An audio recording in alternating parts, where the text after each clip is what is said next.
Yo, what up, everybody? Welcome to Fit Finance and Future Proof, and we're going to be talking about why a 9-to-5 is a cheat code for winning at life. I'm starting this video just because of the random search on YouTube. I ran down the entire segments of individuals making videos of why they can't be with their 9-to-5 or why they're quitting their 9-to-5. And they list the reasons down of why they need to leave, why they can't do it anymore. And what I tend to find is that they miss the opportunities or they didn't find the 9-to-5 that worked for them. So we already know maybe an obvious point already that I'm not even going to go over, but that financial stability. A lot of people know a 9-to-5 brings that every 2 weeks. You know when you're getting paid, happy that Friday's coming, and it allows you to save for that money. But I'm not going to focus on that. I'm going to focus on key things that you can use to leverage yourself to getting out of the rat race. And so one of the things that I think we need to define is, what is the rat race? A rat race to me is running in the same hamster wheel, not with no end in sight, and you just keep going through the same circle, bumping your head against the same wall. Definition of insanity. Here is going to be the first catalyst that I think to help you leverage your job to get you to go into the next level. Number one is skill development. Get into that 9-to-5 that helps you with the skill is going to help you build something. Right? Whether that's going to be web development, whether that's going to be construction, helping you out define those skills. So if you have a trade or you're going to learn a trade, it's going to be the number one thing that's going to help you either make your own business or be the catalyst for something deeper. And I know some of you may be saying, well, Jesse, my skill's not paying the bills and my skill is not enough to do what I'm doing. This is where learning a new skill is there. That has to happen. Some skills, and it's sad to say, are just not going to be enough. There's some skills where that ceiling is not going to help you afford your lifestyle. That's going to be in another video, but there's ways of going down different pathways to get to the top. There are certain individuals who have switched those journeys, including myself, and then you can see what that ceiling is. So if your skill is not already giving you the cushion that you need, then it's time to consider switching over so you can break that glass ceiling.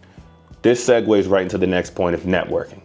When you are having a skill that other like-minded individuals, other skilled individuals are all in the same circle, you're in the same industry, the same building, you're working with a lot of those people, maybe an apprentice, maybe you're in a data engineering team, maybe you're on an IT team, you're going to meet people that are doing the same thing. And they're most likely wanting to chase the same thing: financial stability, financial freedom, protecting a family. When it comes to this, these are where great ideas can come up. You're going to be able to look at your individual network, your industry, and be able to spot maybe a problem that you can solve. Maybe something that your job is not doing as well as you think you can do.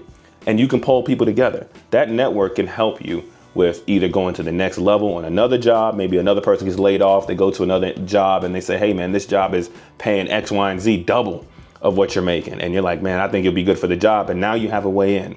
You know, there's many jobs that I know, companies, that if somebody works in, so many applicants would go 10,000, but if one person recommends you, you are automatically getting an interview. Doesn't say you're gonna get the job, but you're already above it, because in that company, if that person is recommending you, well, now you're in the door. And I've done that for multiple people where I've done a good job. Manager asked me, hey, you know what do you know anybody? And I say, well, I know some people, of course. So, you know, I reach back to people I think I can help, and then there they go. They're in the door.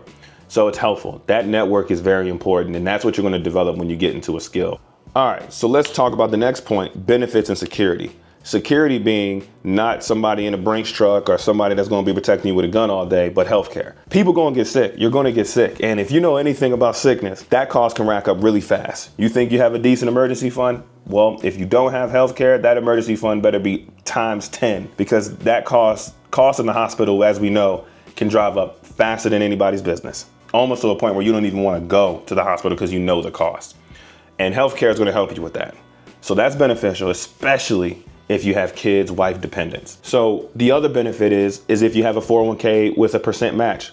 Even if you plan on selling it in the future and taking the penalty, you are better off having them match you.